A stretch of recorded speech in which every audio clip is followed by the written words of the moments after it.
السلام عليكم بنات ومرحبا بكم عندي في القناه ديالي قناه هند بيوتي. اليوم غنصوبوا لا كلاص. كيف ما كتشوفوا خديت كاع الانواع ديال الكلاص، خديت موس فاني، موس شوكولا، الكلاص دو فريز ولا كلاص ديال الشونتي العادي غندير مع الكراميل.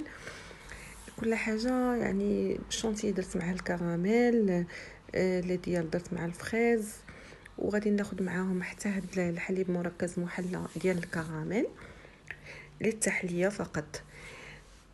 كل كرتونه ديال لاموس غنديروا معاها كاس ديال الحليب، العبار ديال كاس ديال الحليب.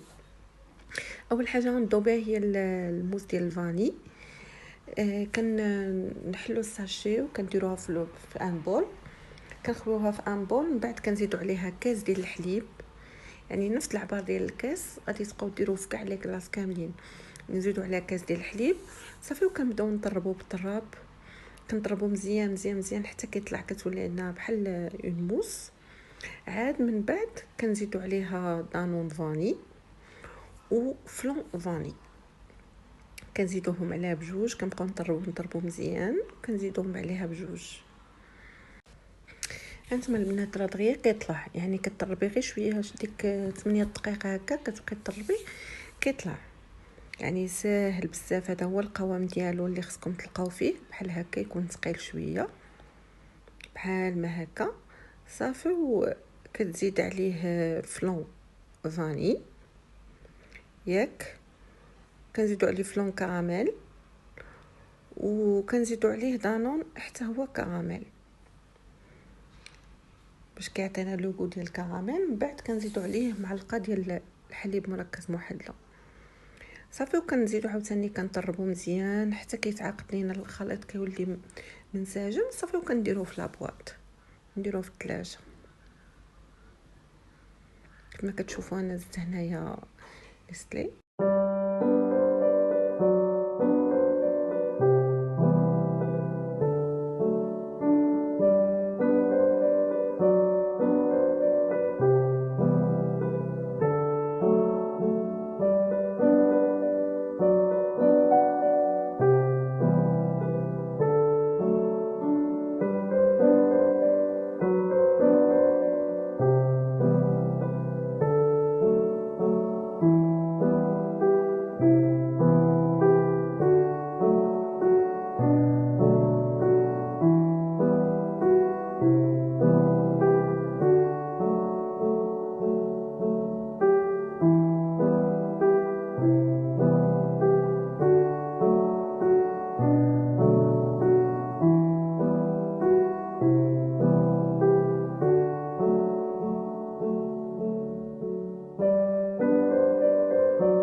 ونفس الطريقه هنا بالنسبه للكلاص ديال الفريز، كناخذوا الشونتي ديال الفريز، كنزيدوا عليه دانون فريز بلس فلون فريز صافي، وكنبقاو نضربوا حتى كيطلع.